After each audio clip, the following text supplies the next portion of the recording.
Okay, isang magandang gabi po, Luzon, Visayas, Mindanao, sa ating pong bansang Pilipinas.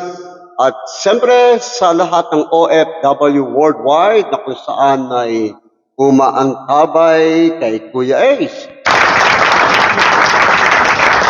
At muling bumabalik po si Kuya Ace po sa ating pong programang Saludo Ako Sa'yo.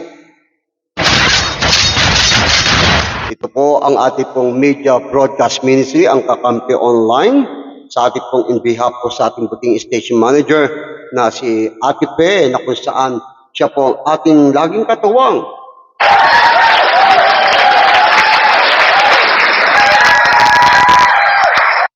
Kami po ay handang mamagitan kung kinakailangan, handang maghayag basta sa katotohanan, handang makipag-ugnayan sa abot nating makakaya. Kami po ang mga lingkod ng Diyos sa bayan, serbisyo, publiko, katotohanan. Okay, sa ating pagpapatuloy, bago tayo dumapo sa ating pang mga batiang portion at bago tayo dadako po sa ating mga shoutout, ay nais ko po muna pakinggan po natin muna ang ating station ID. Ito ang Saludo Ako Sa Iyo.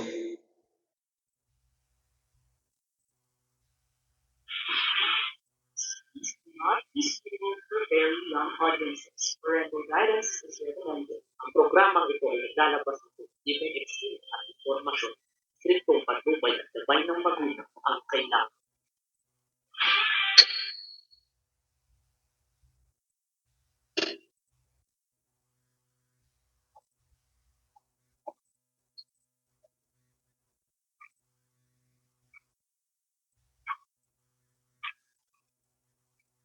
Okay, sa mabuti, saludo ako sa iyo. Ito ang Media Podcast Ministry nationwide, our station. Nakapi online sa programa. Okay, sa mabuti, saludo ako sa iyo. Hosted by CA. Pwede, lingkod ng Diyos at sa mamamayan sa Kristo katotohanan at na maghayag basta sa katotohanan at na mamagitan kung kinakailangan at na magpagdayan sa abot ng makakaya. Kuya Ace, ang programang ito ay mahal, pero maaral ng salita ng Diyos. May malutoong dalambuhay at may publiko servisyo panawagan. Magaling makinig sa broadcast Kakampi Online sa programa Hugay sa Mabuti. Saludo ako sa iyo. Hosted by Kuya Ace. Isang pinagpalang hapon sa inyong lahat. Luzon, Visayas, Mindanao, at sa lahat ng OFWs nationwide.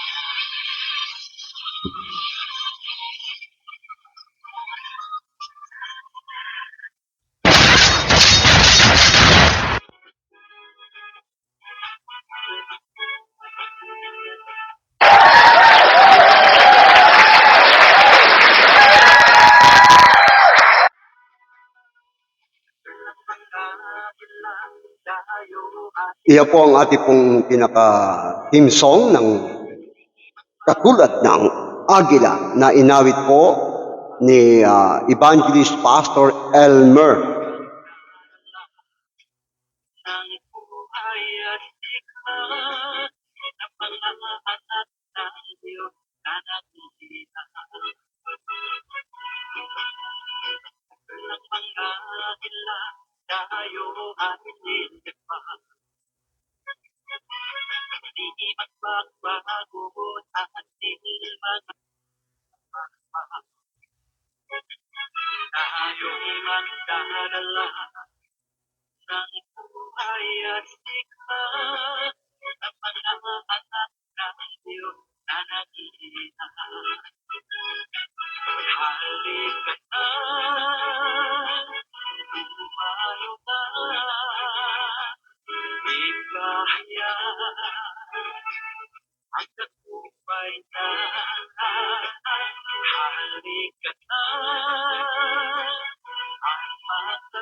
protection niya.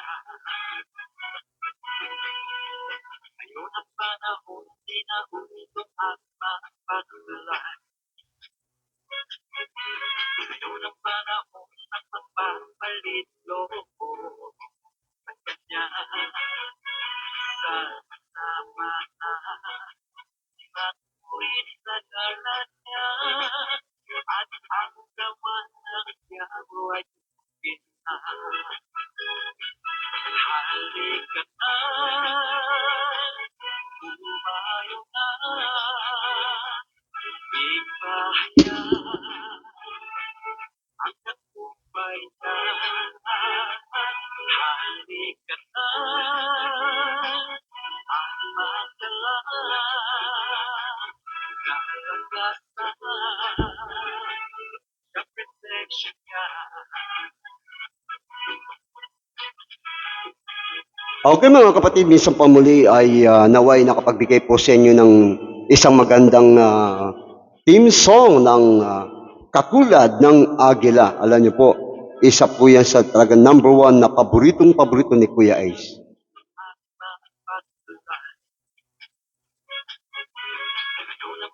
Kaya kung kayo po ay mayroong mga request na awitin, na Christian song, ay pwede po akong tumanggap. O kaya may mga secular song na merong mga aral, no? Na paalala na merong value, ay pwede po si Kuya Ace po.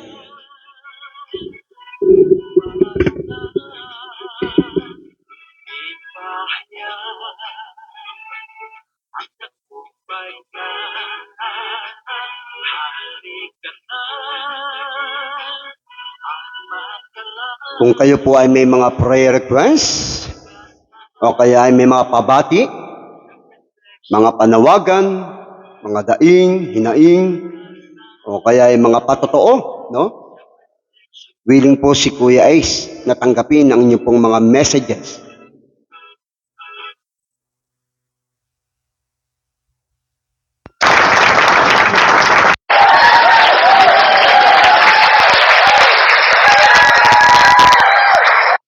Okay, minsan pa muling balik muli si Kuya Ace, Brother Ace and Pastor Ace. Ako po ay KBP.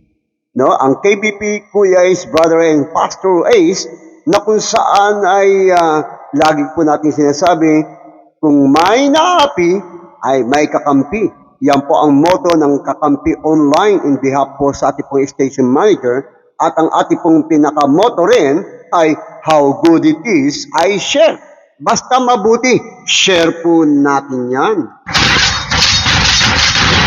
At sa mga tandaan po natin, ang ating pong segment ng ating pong programang ito ay meron po tayong 3 P.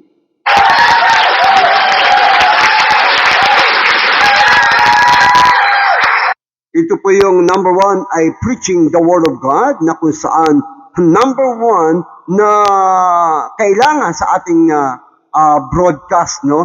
Sapagkat Luzon, Visayas, Mindanao as worldwide ay nakakarinig ng on the air sa ating pong pagbo-broadcast po, no? Ito po ay napaka-importante po because ang tao ay hindi lamang nabubungay sa salita, hindi lang nabubungay sa tinapay, kundi sa bawat salita ng Diyos.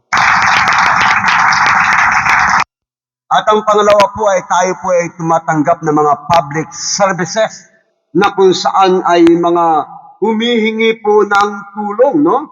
Humihingi po ng mga hinaing, no? Yung sabi na ano? Help me. Ayan, help me, no? Ay tumatanggap po tayo mga panawagan, mga humihingi ng tulong, o kaya gustong tumulong, kasi ito po ay public service din po, no? Mga pagbabalita. At siyempre, kaya handa nating tulungan sila sa abot ating makakaya. Help me. Ayan, no? At ang pangatlo po, yung 3 P ay ang personal testimony. Ang patotoo mo ay isasalaysay natin o magkapagbigay ng inspirational sa mga tagapakinig. Kaya mga kaibigan, at sa ating pagpapatuloy ay nais ko munang tayo ay makarinig ng isa pang awiting na kay buti ng Panginoon. Pakinggan po natin.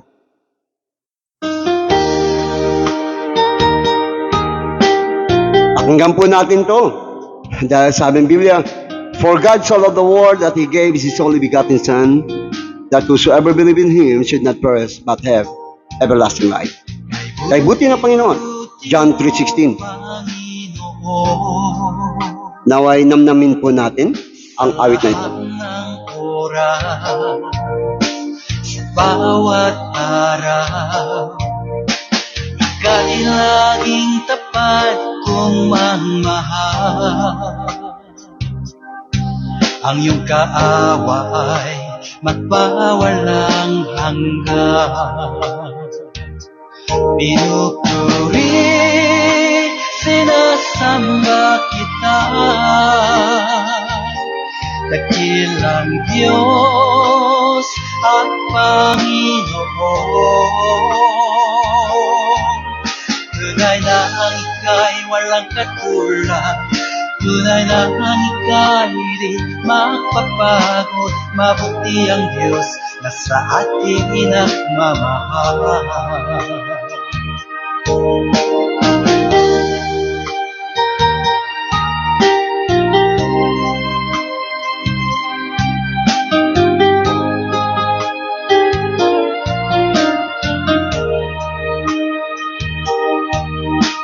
Ay buti-buti mo, Panginoon, sa lahat ng oras, sa bawat araw, ika'y laging tapat kong magmahal. Ang iyong kaawa ay magpawalang hanggan. Pinupuri, sinasamba kita, dakilang Diyos at Panginoon. Tunay na ang ika'y walang katulad, tunay na ang ika'y di magpapagod. Mabuti ang Diyos na sa ating inagmamahal. Pinupuri, sinasamba kita, dakilang Diyos at Panginoon. Tunay na ang ika'y walang katulad, tunay na ang ika'y di magpapagod. Mabuti ang Diyos na sa ating inagmamahal. Mabuti ang Diyos na sa ating inagmamahal. Mabuti ang Diyos na sa ating nagmamahal. Okay, no? Talagang napakaganda po ng mensahe na yan, mga kapatid, mga kaibigan. At talagang ang Diyos ay sabi po natin, kay buti mo, Panginoon. Okay, sa ating mga pagpapatuloy, mga kaibigan, mga kapatid, ay nais ko po munang sabihin sa inyo na kung saan kayo po ay nasaan ng sulok ng daigdig, OFW Worldwide, saludo po si Kuya Ace.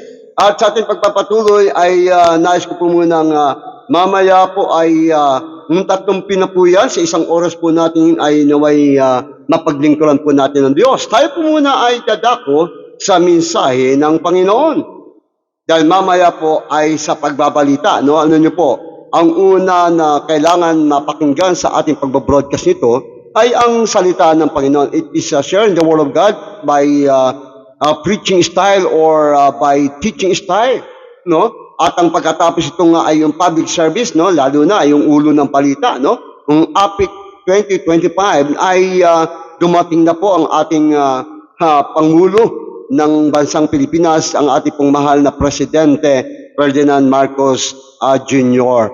At ang mga iba pang mga ahensya ng gobyerno nakasama po niya.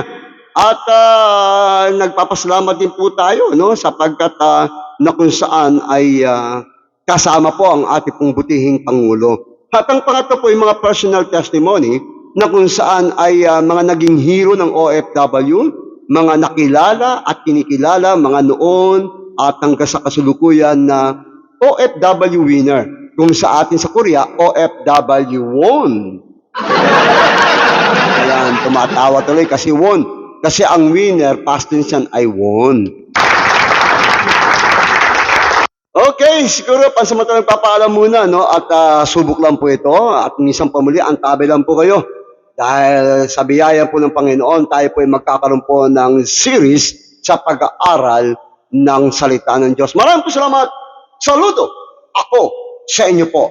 Tandaan po natin, huwag po natin kakalimutan, kung may naapi, may kakampi. Ang Diyos po ang una nating kakampi.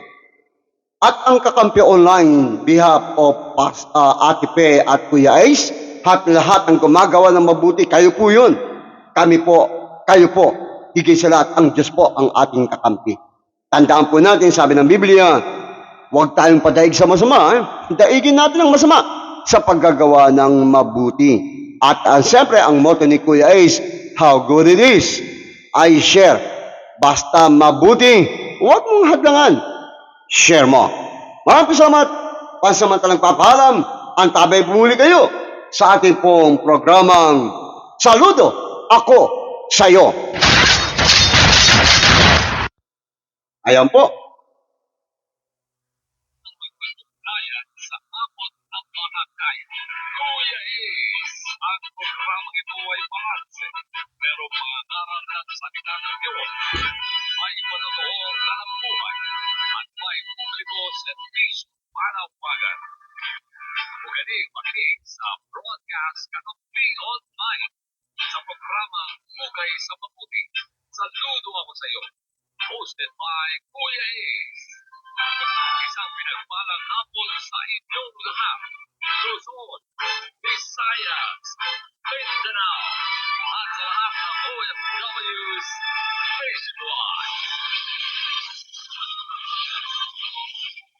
Maraming po salamat. God bless you.